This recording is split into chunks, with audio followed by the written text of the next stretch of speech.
We're getting businessy today, my friends. It's a businessy kind of day.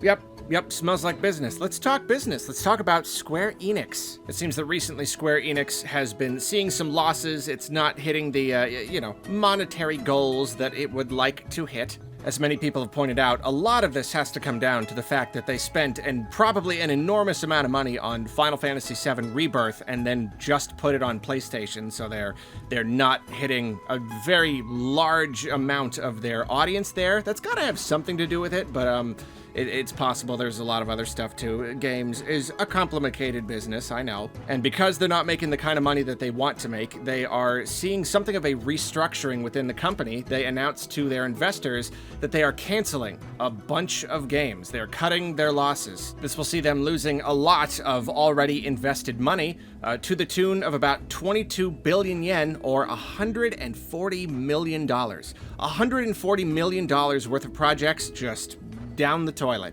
We have absolutely no idea what these projects might have been. We probably will never know. I know there were like some leaks that came out at some point. We don't really know if some of those games are represented here. We don't know how many games. Are we looking at like a couple big ones or a lot of little ones or a mix of both? We really don't know. And the reason they're doing this that they said is they want to revise the group's approach to the development of high-definition games.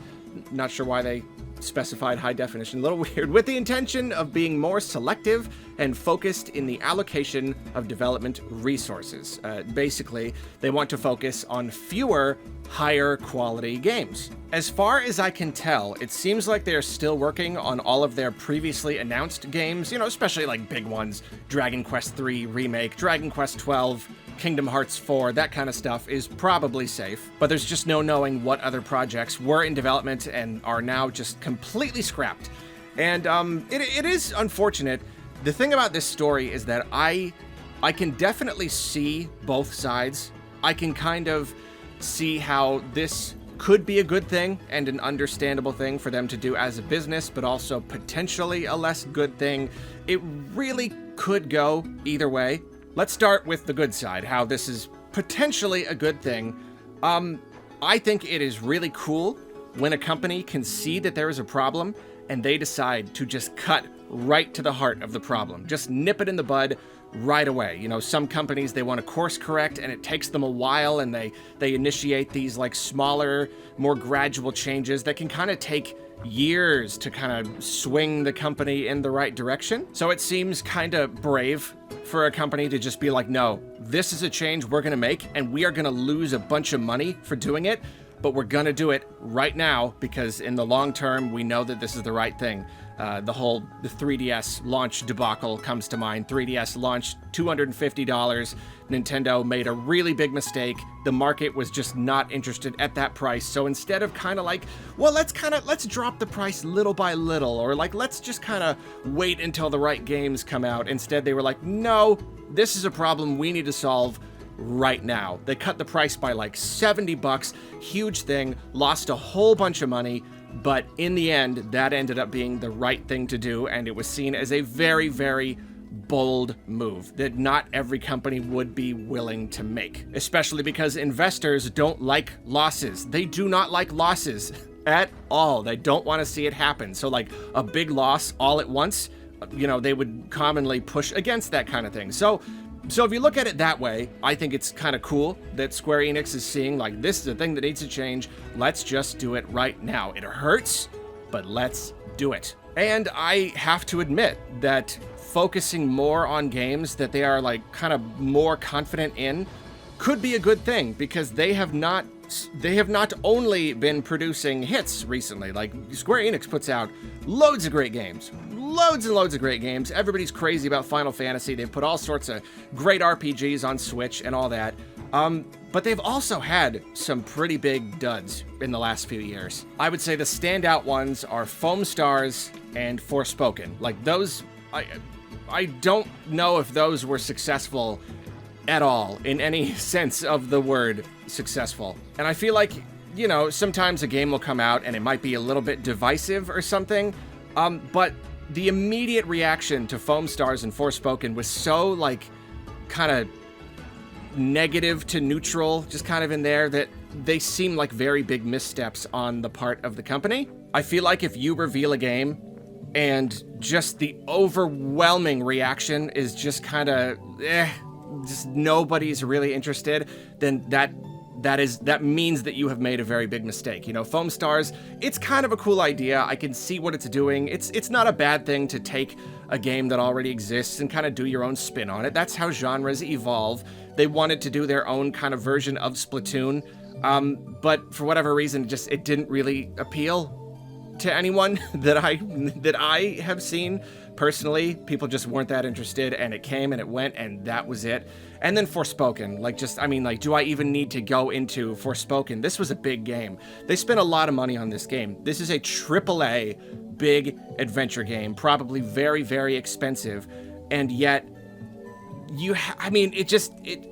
it shows a level of misunderstanding of your audience. It feels like they were very detached from the wants of their audience, creating a game like this and thinking that we would like it, when just the overwhelming reaction was just like, this is cringe. This is cringe to the highest degree. That kind of like quippy millennial kind of humor injected into every moment. Like it went over so poorly that I have to wonder who was making the decision to make this game. It's baffling that they could put so much money into something that could just come out to such negative reception. So that's what I'm saying, is these are the kinds of projects that yes, you really should be taking a much harder look at the projects that you are greenlighting. You should not ever greenlight, it's okay to make a game and you put it out and it doesn't sell as well as you want. It is not okay to make a game and immediately everyone's response is, this looks awful, we do not care about it. You know what I'm saying? I know it's a little harsh, but I'm talking about the reception that I saw.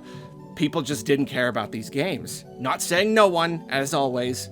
I'm sure there were people who enjoyed these games, but I'm just looking at just the general audience and the reception. It was not good. Pretty across the board, it was not good. So if this kind of restructuring, canceling a bunch of projects means avoiding disasters, very expensive disasters like those games, then that's definitely a good thing. Just try to pay better attention to what the audience is actually looking for and what they might find actually kind of gross. Then a point that's kind of skirting the line between good and bad.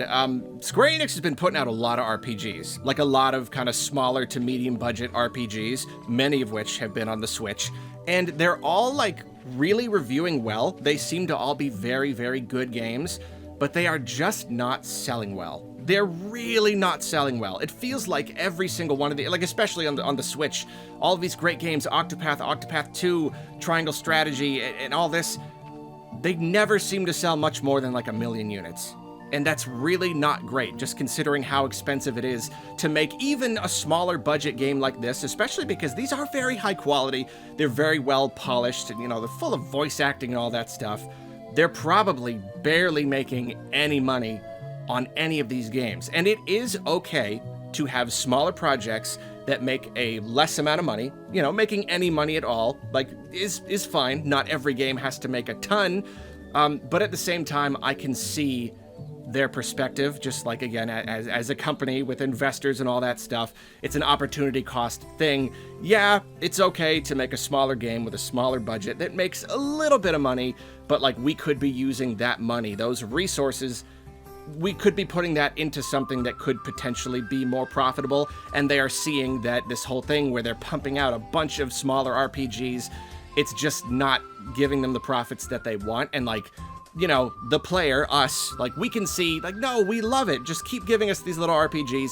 I can't necessarily blame them for wanting to slow that down and not wanting to keep that up, because it's just not giving them what they want.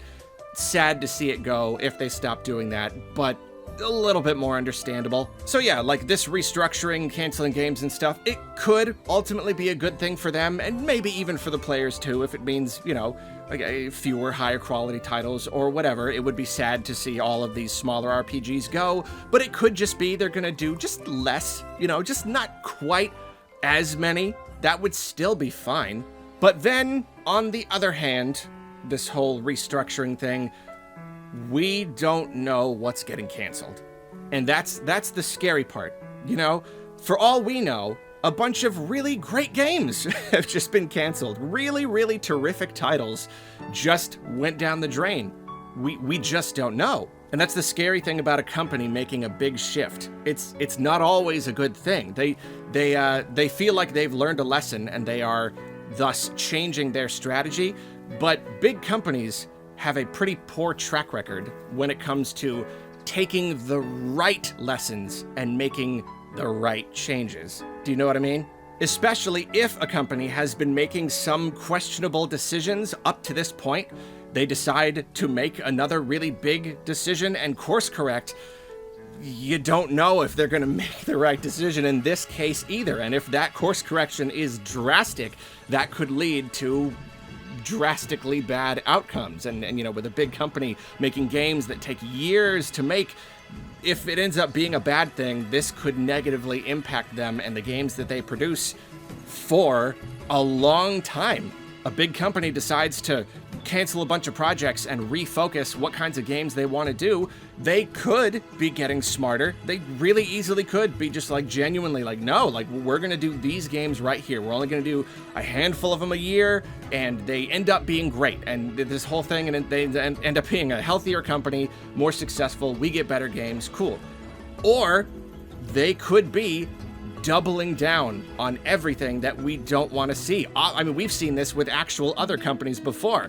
They restructure, and when they say we want to focus on fewer, higher quality titles, often what they mean is we want to chase trends even harder. We want to double down. We want to triple down on creating, you know, schlocky open world games or live service games or just whatever is popular at the moment.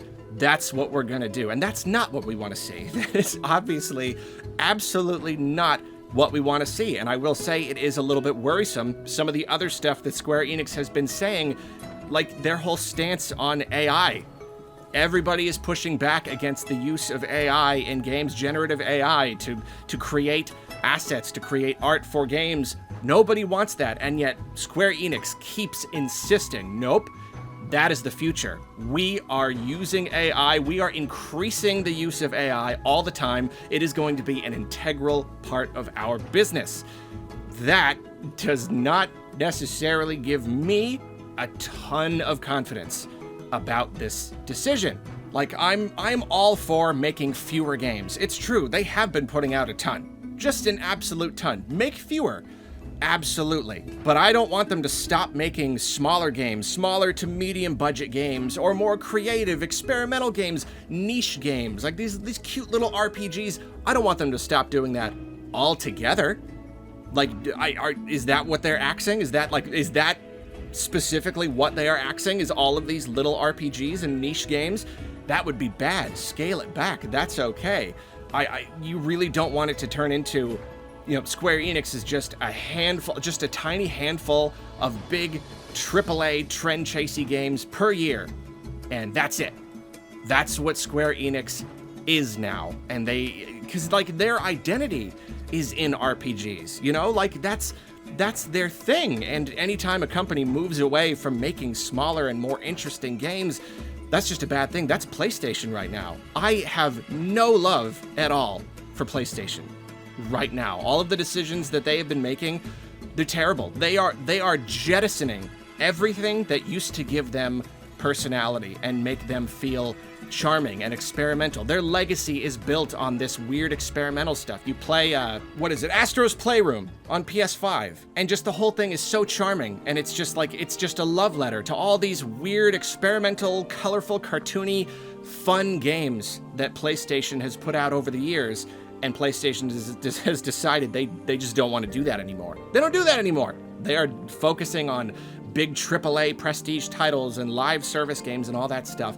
It's like you can have a happy medium, and I don't want to see Square Enix become PlayStation in that regard. Ultimately, though, we really just don't know what they're doing. We don't know what they've canceled. We don't know what the future looks like. I'm kind of on the fence about this. It really just comes down to what they end up doing, what games they end up focusing on, and I guess we're not really gonna know what all of this means for a few years. 3, 4, even 5 years from now is when we might actually start to see the real fruits of this decision.